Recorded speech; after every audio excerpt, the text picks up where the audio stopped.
عشق کرم دا قطرہ اجلی تے میں دے بس نہیں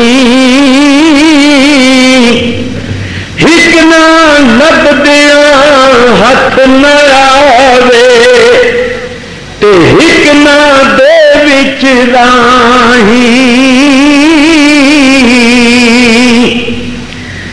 ہک نہ کھپ دیا عمر گوائی تے پلے پیا نہ کائی اور ہک نہ ہوش جدوں کی آئی اے نعمت گھر پائی.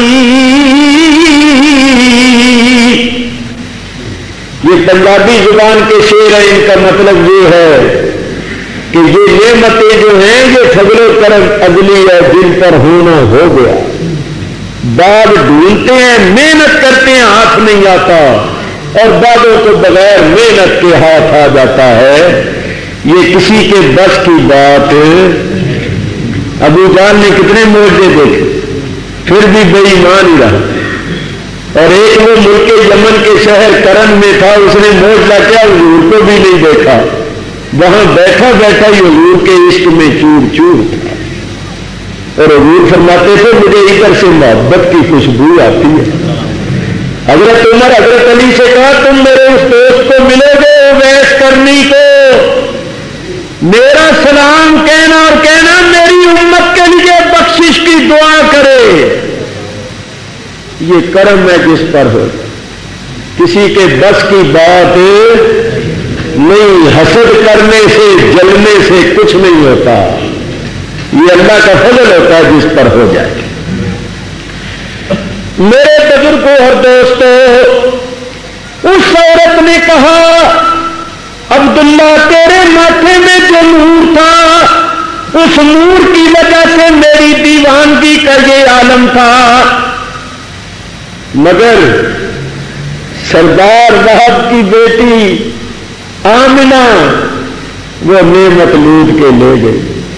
اس کا مقدر تھا، مقدر والی لے گئی، اور میں نے کوشش کی، کوشش کے باوجود محروم رہ گئی.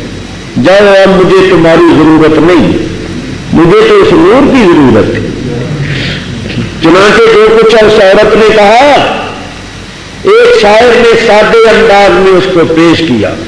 اس عورت نے کہا وہ جس کے نور سے تیری چمکتی تھی یہ پیشانی، اسی کی تھی میں طالب اور اسی کی تھی میں دیوانی، مگر میں رہ گئی محروم، قسمت میری پھوٹی ہے. سنا ہے کہ وہ نعمت آمنہ نے تجھ سے لوٹی ہے. ابھی نکاح کو 3 مہینے گزرے تھے اور بقول بعد 5 مہینے گزرے تھے. حضرت عبداللہ کھجوروں کی تجارت کرنے کے واسطے مکے سے مدینے گئے. مدینے شریف جا کر بیمار ہو گئے اور وہیں انتقال کر گئے. مکہ مکرمہ میں ان کے انتقال کی خبر آئی. باپ کو بھی صدمہ تھا، بھائیوں کو بھی صدمہ تھا. سب سے چھوٹا بیٹا، بھائیوں کا سب سے چھوٹا بھائی. لیکن سب سے زیادہ صدمہ اس غم نصیب بیوہ کو تھا جس کی محبت کا چمن اچانک خزاں کا شکار ہو گیا تھا. ابھی شادی کو 3 مہینے ہوئے یا 5 مہینے ہوئے، ہاتھوں کی ابھی مہندی بھی نہیں اتری تھی. شوہر راضی خوشی گھر سے گیا تجارت کرنے کے واسطے. نہ موت کے وقت اس سے کوئی بات کرنی نصیب ہوئی، نہ اس کا منہ دیکھنا نصیب ہوا، نہ جنازہ اس کا دیکھا، نہ قبر ہی پاس ہے. کہ کبھی چلی جائے اور اپنے دل کے اندر جو محبت کے شعلے جل رہے تھے اور ان شعلوں کا اثر آنکھوں سے آنسوؤں کی صورت میں ٹپکتا تھا، وہ آنسوؤں کے چند موتی ہی اپنے شوہر کی مرکز پر نثار کر دے، نہ قبر پاس ہے، دور دراز کا معاملہ اور موت کی خبر آ گئی۔ حضرت آمنہ فرماتی ہیں مجھے رات کو نیند نہیں آتی، حضرت عبد المطلب گھر میں نہیں سوتے تھے، جوان بہو کی حالت دیکھی نہیں جاتی، حرم شریف میں جا کر سو جاتے تھے خانے کعبے کے پاس، اس لیے بھی کہ ابھی اس کی شادی کو کم روز ہوئے، شوہر جدائی کا داغ دے گیا ہے، میرا اس کے پاس رہنا اس کے لیے حجاب کا باعث نہ بنے، یہ جس طرح چاہے اپنے دل کا بخار نکال لے، کبھی رونا ہو تو رو لے، کبھی اس کو یاد کرنا ہو تو یاد کر لے، جن الفاظ کے ساتھ چاہے اپنے جذبات کا اظہار کر لے۔ حضرت گھر میں نہیں سوتے تھے، حرم میں چلے جاتے تھے۔ حضرت آمنہ فرماتی ہے میں اکیلی ہوتی تھی، ساری رات تارے گن گن کے میں رات گزارتی، میری آنکھوں سے آنسو ٹپ ٹپ گرتے اور میں کسی جدا ہونے والے کو یاد کرتی اور روتی، مگر فرماتی ہے مجھے غیر سے یہ آوازیں آتی تھی آمنہ تو غمگین نہ رہا کر، پریشان نہ رہا کر، تو بڑی خوش نصیب ہے، تیرے پیٹ میں جو بچہ ہے وہ اس امت کا نبی ہے، وہ نبیوں کا سردار ہے، تو اپنے مقدر پر ناز کر، تو اپنی قسمت پر فخر کر، رویا نہ کر، یہ حکمتیں ہیں اللہ تعالی۔ وقت گزرتا گیا، دن پورے ہو گئے، حضرت آمنہ فرماتی ہے 9 مہینے پورے ہو گئے تھے، مگر مجھے دیکھ کر کوئی نہیں سمجھ سکتا تھا کہ اس کو بچہ ہونے والا ہے، اور دن پورے ہو چکے۔ کیوں؟ فرماتی ہے میں دیکھتی تھی کہ میرے پیٹ میں نور ہی نور، سوائے نور کے اور کچھ نہیں۔ فرماتی ہے نہ کوئی بوجھ تھا، نہ کوئی شکن تھا، نہ وہ میری حالت ہوئی جو عورتوں کی ان دنوں میں ہوا کرتی ہے، میری طبیعت قلبی طور پر حساس بساس تھی، اور نہ میرا پیٹ بڑھا ہوا تھا، کوئی سمجھ ہی نہیں سکتا تھا کہ میرے دن پورے ہو گئے اور بچہ ہونے والا ہے۔ میں مختصر کروں، ابھی کچھ واقعہ رہتا ہے اور وقت ہو رہا ہے، یہ تو ہماری حسرتیں وہاں پوری ہوتی ہیں، اور انہی حسرتوں نے ہمیں کمزور اور بیمار کر دیا ہے۔ کراچی میں رات کے 2 بج جاتے ہیں، لوگ کہتے ہیں مولوی صاحب ابھی بند نہ کرو، صبح کی اذان یہی ہو جائے، اور یہاں 11 بجتے ہیں سارے گھڑی دیکھنے لگ جائیں، ایک نظر گھڑی کو دیکھتے ہیں ایک مجھے دیکھتے ہیں، تو آخری تقریر ہے، جائیں گے انشاءاللہ العزیز، ہمیں بھی وہاں ہی مزہ آتا ہے۔ بعض ایسے علاقے ہیں کہ میں تقریر کرتا ہوں تو تقریر سن کر حضور کے عشق و محبت کی داستان سن کر لوگوں کو حال کرتے ہیں، داڑے مار مار کے چیخے مار مار کے روتے ہیں، حق ہو کا سلسلہ جاری ہو جاتا ہے، بعض بے ہوش ہو جاتے ہیں، ان کو بے ہوشی کے عالم میں اٹھا کے لے کے جاتے ہیں۔ تو اللہ تعالیٰ کا بڑا فضل ہے، حضور کی محبت اور عشق کی دولت جن کو عطا ہوئی ہے، یہاں بھی میں نے دیکھا بڑی محبت والے لوگ ہیں۔ میں خدا کی قسم پاکستان میں آپ لوگوں کی تعریف کرتا ہوں، میں کہتا ہوں میں نے افریقہ میں دیکھا ہے، وہاں بڑے سچے مسلمان ہیں، اسلام کے ساتھ بڑی محبت رکھتے ہیں، بڑی عقیدت رکھتے ہیں، یہاں کی بہت سی باتیں جو قابل تعریف ہے وہ وہاں بیان کرتا ہوں کہ وہاں جوتیاں کوئی نہیں چراتا، بس ہیں یہاں جوتیاں نہیں چراتے، کچھ اور چراتے ہیں، یہاں ایمان کے چور گرتے ہیں، جوتیاں نہیں چراتے، تو جوتیاں میں نے کہا وہاں کوئی نہیں چراتا، اور یہ جو آپ کو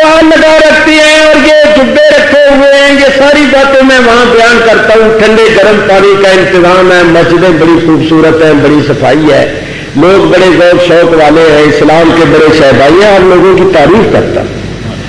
تو بھائی دیکھو انصاف یہ ہے کہ وہاں آپ کی تعریف کروں, یہاں ان کی تعریف کروں. آخر وہ بھی تو ہمارے ملک کے لوگ ہیں. تو وہ جو ہمارے فدائی اور شہدائی ہیں, یقین مانو کہ بعض مرتبہ رات کو مجھے 2-3 تقریریں کرنی پڑتی.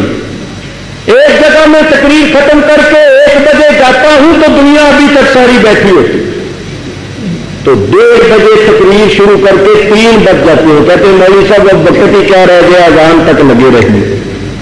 ایسا حال ہے وہاں. یہ محض اللہ کا فضل و کرم ہے, حضور کے ذکر کی برکت ہے. ابھی کل ہی میرے بیٹے کی چٹھی آئی ہے کہ جلدی آؤ, لوگ بڑے پریشان ہیں, ربیع الاول کا مہینہ بھی آج یہاں گزار رہے ہیں, بے شمار دعوتیں آ رہی ہیں, خط آ رہے ہیں, لوگ تعریفیں مانگ رہے ہیں. محرم کا مہینہ بھی میں نے یہاں گزار دیا, ربیع الاول شریف کا بھی گزر رہا ہے. یہ دونوں مہینے سال بھر میں تقریروں کے مہینے ہیں, لوگ بڑے ذوق شوق سے جلسے کرواتے ہیں. اور یہاں کوئی کرواتا نہیں, یہ تو ہم خود کر رہے ہیں. یہ تو ہمارے حاجی صاحب کر رہے ہیں, میں بات کروں گا ضرور. چاہیے کہ لوگ خود کہیں آ کر, ہم خود کر رہے ہیں جلسے کہ چلو حضور کا جشن میلاد 2 دن کے لیے یہاں مناؤ. چلو خیر کر لو جو کرنا ہے, آئندہ بھی تو بنانا ہی ہے نا. پھر انشاءاللہ میں ہوں اور آپ ہیں. اللہ تعالیٰ آپ کے ذوق شوق میں برکت فرمائے. کیا بات کر رہا تھا؟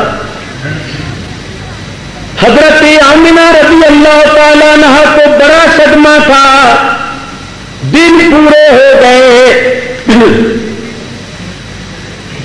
لوبیاں وہ مبارک رات,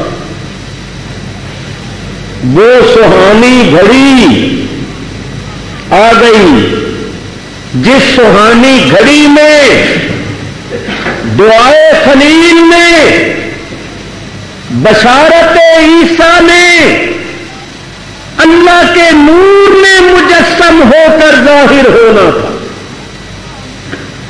حضرت آمنہ فرماتی ہے میں گھر میں بالکل اکیلی, آدھی رات کا وقت تھا, اچانک مجھے درد شروع ہو گیا. جو بچے کی پیدائش کے وقت درد ہوتا ہے اس کو کہتے ہیں درد ذیل. حضرت آمنہ فرماتی ہے اتنا شدت کا درد اٹھا کہ میں تو ایک دم گر گئی, چارپائی اپنے بستر پر گر گئی. مگر میں خیال کرنے لگی کہ کوئی میرے پاس نہیں, اور کسی کو میرے حال کی خبر نہیں, اور پہلا بچہ ہے اور شدت کا درد اٹھا ہے تو یہ وقت کیسے گزرے گا. فرماتی میں اسی خیال میں تھی کہ میں نے کیا دیکھا کہ ایک دم میری آنکھوں سے پردے اٹھ گئے, یہاں تک کہ میرے مکان کی چھت جو تھی وہ بھی درمیان میں پردہ نہ رہی, حجاب نہ رہی, اور مجھے آسمانوں تک سب کچھ نظر آنے لگا. میں نے کیا دیکھا کہ ایک سفید پرندہ اڑتا ہوا سیدھا میرے کمرے میں آیا. اس نے اپنا پر میرے اوپر سے اس طرح پھیر دیا اور چلا. پھر میں نے کیا دیکھا کہ میری چارپائی کے پاس, میرے بستر کے پاس ایک پیالہ دودھ کا بھرا ہوا رکھا تھا, اور مجھے خواہش بھی تھی, میں نے اس کو اٹھایا اور پی لیا. فرماتی ہے بس اس دودھ کے پینے سے ایک دم میرا درد دور ہو گیا اور مجھ میں اتنی قوت طاقت آ گئی کہ اب میں نازک سے نازک وقت اور حالت کا بھی مقابلہ کر سکتی. فرماتی ہوں جب میں نے دودھ پی لیا تو میں نے کیا دیکھا کہ میرا کمرہ عورتوں سے بھرا ہوا ہے, حسین و جمیل جوان عورتیں. میں ان کو نہیں جانتی تھی, نہ پہلے ان کو میں نے دیکھا تھا. میرا کمرہ بھرا ہوا تو میں ڈر گئی کہ یہ عورتیں کدھر سے آ گئی. ان کو میرے حال کی خبر کس نے کی ہے؟ یہ آئی کدھر سے ہیں؟ باہر کا تو دروازہ لگا ہوا ہے، ان کے پیروں کی میں نے آہٹ نہیں سنی، یہ ہیں کون؟ تو فرماتے ہیں جب میں ڈری ان کو دیکھ کر تو ایک نے آگے بڑھ کر مجھے سلام کیا اور کہا اے آمنہ تو خوف نہ کھا، پریشان نہ ہو، میں عیسیٰ علیہ السلام کی والدہ مریم ہوں۔ اللہ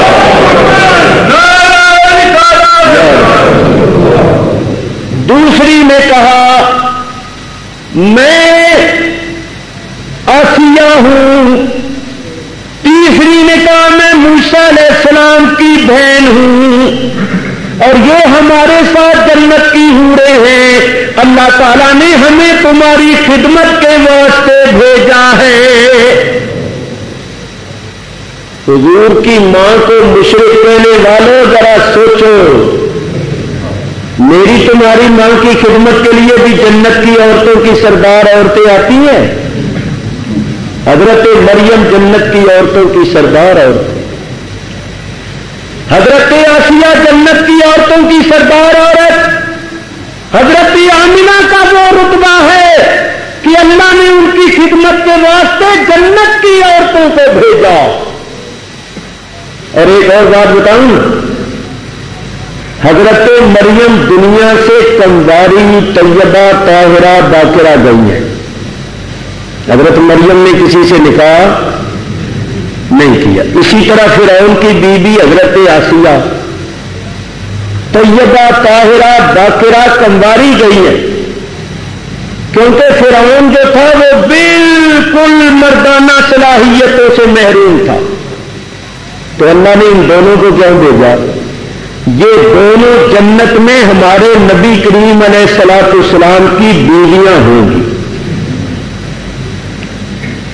حضور نبی کریم علیہ الصلوۃ والسلام فرماتے ہیں حضرت مریم اور حضرت آسیہ جنت میں میری بیویاں بن کے رہیں گی، میری زوجیت میں آئیں گی۔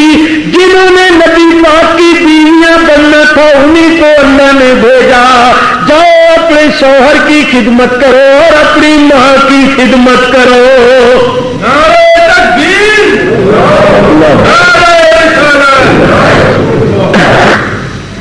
اللہ نے انہیں کو بھیجا جنہوں نے جنت میں حضور کی بیویاں بن کے رہنا تھا۔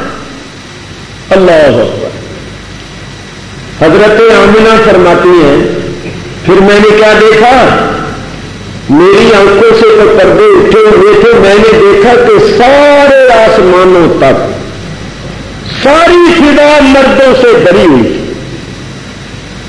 یہ فرشتے تھے جو مردوں کی شکل میں متشکل تھے اور دھیمی دھیمی آواز سے درود و سلام پڑھ رہے تھے۔ فرشتوں کی سلامی دینے والی فوج گاتی تھی، جناب آمنہ سنتی تھی یہ آواز آتی تھی، سلام آمنہ کے لال اے محبوب سبحانی، سلام اے فخر موجودات فخر نوع انسانی۔ فرشتے صلاۃ و سلام پڑھ رہے ہیں۔ یہ جو حضور کی ولادت کے وقت درود و سلام پڑھا جاتا ہے یہ فرشتوں کی سنت ہے۔ فرشتوں نے صلاۃ و سلام پڑھا۔ لو بھائی صبح کا وقت تھا، ربیع الاول شریف کا مہینہ، 12ویں شب، پیر کی رات، صبح کا وقت، نہ رات نہ دن، اللہ نے ایسے وقت میں بھیجا کہ میرے حبیب کی تشریف آوری سے رات کو بھی حصہ ملے، دن کو بھی حصہ ملے۔ وہ اللہ کا حبیب تشریف لایا۔ ماں سے سنو کیا کہتی ہے، ماں کے الفاظ سے حضرت آمنہ فرماتی ہے خرج منی نور، مجھ سے وہ نور نکلا ماں بھی نور ہی کہہ رہی ہے، وہ جو نور میرے شکم میں تھا وہ نکلا۔ فرماتی ہیں جب وہ نور نکلا تو کیا ہوا؟ اضاءت لہ منہ قصور الشام، اس نور کی وجہ سے ملک شام کے محلات بھی روشن ہو گئے، اور میں نے مکے میں اپنے حجرے میں بیٹھے بیٹھے ملک شام کے محلات کو دیکھا۔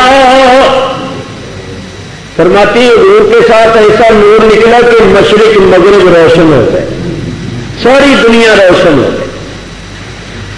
حضور نے تشریف لاتے ہی اللہ کو سجدہ کیا۔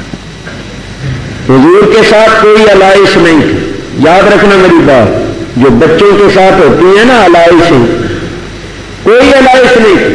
پوچھو مولویوں سے، ناک کٹے ہوئے، ختنہ کیے ہوئے، پاک صاف پیدا ہوئے، کوئی خون کوئی علائش حضور کے ساتھ نہیں تھی، اور ایسی خوشبو مہکی کہ سارا مکہ خوشبودار ہو، ایسا نور چمکا ساری دنیا روشن ہو گئی۔ اب ذرا ایک بات سنو، جب بچہ پیدا ہوتا ہے اس کے ساتھ ناک ہوتی ہے، جس کو ناڑو بھی بولتے ہیں، ناڑو۔ پھر وہ ڈاکٹر جو ہوتی ہے یا دائی جو ہوتی ہے وہ اس کو کاٹ دیتی ہے، کاٹنے کے بعد آگے گانٹھ دے دیتے، پھر جب وہ سوکھ جاتی ہے تو اس کو الگ کر دیتے۔ یہ ناف جو ہوتی ہے ناڑو، یہ کیوں ہوتا ہے؟ جب بچہ ماں کے پیٹ میں آ جاتا ہے یعنی حمل ٹھہر جاتا ہے تو آپ جانتے ہیں کہ عورت کو جو مہینے کے بعد خون آتا ہے وہ بند ہو جاتا ہے۔ کیوں؟ اس خون کا رستہ اللہ بدل دیتا ہے، اس ناف کے ذریعے سے وہ خون بچے کے پیٹ میں جاتا ہے، اس ناف کے ذریعے، اور یہی خون اس بچے کی خوراک بنتا ہے، اور ماں کے اسی خون سے وہ بچہ ماں کے پیٹ میں پلتا ہے اور نشو و نما پاتا ہے۔ دنیا کے کسی ڈاکٹر سے پوچھو کہ اگر وہ ناف کٹ جائے یا اس میں سوراخ ہو جائے اور بچے کو جب خوراک نہیں ملتی تو بچہ ماں کے پیٹ میں مر جاتا ہے، اور حضور کی ناف تھی ہی نہیں، حضور کی ناف تھی ہی نہیں، وہ ناڑو جس کے ذریعے سے ماں کا خون بچے کی خوراک بنتا ہے وہ ناڑو تھا ہی نہیں۔ ختنہ کیے ہوئے، ناف کٹے ہوئے پیدا ہوئے، کیوں؟ اس لیے کہ ماں کے پیٹ میں حضور کی خوراک ماں کا خون نہیں تھا، اللہ کا نور تھا۔ حضور اللہ کے نور ہے تو آپ کی غذا بھی اللہ کا نور ہے، ورنہ دنیا میں کوئی ایسا بچہ ہوا ہے جس کا ناف کٹی صرف سرکار دو عالم کی ذات ہوتا۔ جس وقت سرکار پیدا ہوئے وہ وقت قیامت تک کے واسطے مبارک ہو گیا، اے صبح کا وقت، پوچھو مولوی صاحب سے، یہ مبارک وقت ہے، قبولیت کا وقت ہے۔ حدیث میں آتا ہے اس وقت میں اللہ پہلے آسمان پر تجلی فرماتا ہے اور اعلان فرماتا ہے کوئی مجھ سے مانگنے والا؟ حل من سائل، ہے کوئی سائل؟ حل من مستغفر، ہے کوئی بخشش مانگنے والا؟ حل من مسترزق، ہے کوئی رزق مانگنے والا؟ صبح کا وقت ہی مبارک ہو گیا۔ کیوں یہ صبح کا وقت مبارک کیوں ہوا ہے؟ ائمہ لکھتے ہیں یہ صبح کا وقت مبارک اس لیے ہو گیا اور قبولیت کا وقت اس لیے قرار پا گیا کہ اس وقت میں سرکار کی ولادت ہوئی ہے، یہ سرکار کی ولادت کا وقت ہے۔ اللہ تعالیٰ قرآن میں ارشاد فرماتا ہے والفجر، قسم ہے فجر کی، فجر تو روز ہی ہوتی ہے، کون سی فجر کی قسم ہے؟ اس فجر کی قسم ہے جس فجر میں محبوب کا نور چمکا۔ اللہ تعالیٰ ارشاد فرماتا ہے والعصر، قسم ہے زمانے کی، کون سا زمانہ تو سارے نبیوں کا گزرا، مگر اللہ فرماتا ہے محبوبہ مجھے تیرے زمانے کی قسم، لا اقسم بہذا البلد، محبوب مجھے شہر مکے کی قسم، کیا اس لیے کہ جہاں خانہ کعبہ ہے، حجر اسود ہے، صفا مروہ ہے؟ نہیں، وَأَنْتَ حِلٌّ بِهَذَا الْبَلَدِ، اس لیے کہ محبوب تو اس شہر میں جلوہ فرما ہے۔ وہ شہر بھی اللہ کو پیارا، وہ فجر بھی اللہ کو پیاری، وہ زمانہ بھی اللہ کو پیارا جس زمانے میں اللہ کے حبیب نے جلوہ گری فرمائی۔ اعلیٰ حضرت امام اہل سنت فرماتے جس سہانی گھڑی چمکا طیبہ کا چاند، جس سہانی گھڑی چمکا طیبہ کا چاند، اس دل افروز ساتھ کے لاکھوں سلام۔ یہاں ایک بات کرنی ہے، مجھے 2-3 حضرات نے فرمایا ہے، مولانا صاحب نے بھی فرمایا۔ آج جمعے میں نے بیان کیا تھا کہ حضور کی ولادت کی خوشی منانی چاہیے۔ 12 ربیع الاول شریف حضور کی پیدائش کا دن ہے، مسلمانوں کو یہ دن منانا چاہیے۔ تو مخالفین نے اس پر ایک اعتراض کیا، نکتہ چینی کی ہے۔ وہ کہتے ہیں کہ 12 ربیع الاول کو حضور کی ولادت ہوئی تو چاہیے کہ تم 12 ربیع الاول کو مناؤ، تم تو ہر وقت ہی میلاد کرتے رہتے، تو کیا ہر وقت حضور کی ولادت ہوتی ہے؟ 12 ربیع الاول کو تو ولادت ہوئی، دوسرے دنوں میں تو ولادت نہیں نہ ہوئی، دوسرے دنوں میں تو ولادت نہیں ہوئی، تو تم تو ہر دن میلاد کرتے رہتے ہو۔ 12 ربیع الاول کو کرو تو ٹھیک ہے، وہ حضور کی پیدائش کا دن ہے، مگر تم تو ہمیشہ ہی کرتے رہتے ہو۔ تو مجھے کہا گیا ہے کہ اس کا ذرا جواب دے دینا، تو جواب دیتا ہوں، سن لو۔ یہ جو کہتے ہیں کہ 12 ربیع الاول حضور کی ولادت کا دن ہے، اس دن منانا چاہیے، تو چلو ہم تو ہمیشہ مناتے ہیں، ان سے پوچھو تم نے کبھی 12 کو بھی منایا؟ ان سے یہ پوچھو، ہمیں تو چھوڑ دو، میں جواب دوں گا سارے، مگر ہم پر اعتراض کرنے والوں کے 12 ربیع الاول حضور کی ولادت کا دن ہے، 12 ربیع الاول کو منانا چاہیے، تو چلو تم ہر وقت نہ مناؤ، تم سال کے بعد 12 ربیع الاول کو ہی منا لیا کرو۔ تو تم نے کبھی 12 ربیع الاول کو بھی منایا؟ میں تمہیں بتاؤں، تمہارے مولویوں نے لکھا ہے کہ 12 ربیع الاول کو حضور کا میلاد منانا ایسا ہے جیسا ہندو کنہیے کا جنم دن مناتے۔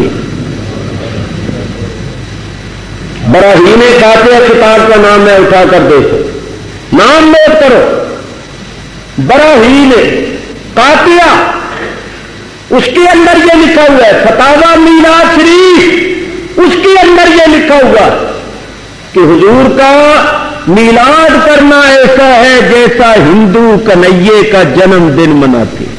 معاذ اللہ، تم کس منہ ایسا ہندو کنہیے کا جنم دن مناتے؟ معاذ اللہ، تم کس منہ سے کہتے کہ 12 ربیع الاول کو منانا چاہیے؟ تمہارے نزدیک تو 12 ربیع الاول کو بھی منانا بدعت ہے، چلو تم 12 ربیع الاول کو ہی مناؤ، تم آگے پیچھے نہ مناؤ، 12 ربیع الاول کو ہی مناؤ، مگر تم نے کبھی دیکھا کہ انہوں نے 12 ربیع الاول کو بھی کبھی منایا؟ بولو ایک۔ ان کا یہ کہنا کہ آگے پیچھے تو حضور کی ولادت نہیں ہوتی، تم ہر آئے دن مناتے رہتے ہو، کیا حضور کی ولادت ہوتی ہے؟ تو ان سے پوچھو کہ اب 12 ربیع الاول کو حضور کی ولادت ہوتی ہے؟ وہ تو ہو گئی ایک مرتبہ۔ اگر 12 ربیع الاول کو بھی منائیں تو اب 12 ربیع الاول کو حضور کی ولادت تو نہیں نہ ہوتی، وہ حضور کی ولادت کا دن ہے، ولادت تو ہو گئی 1400 سال پہلے،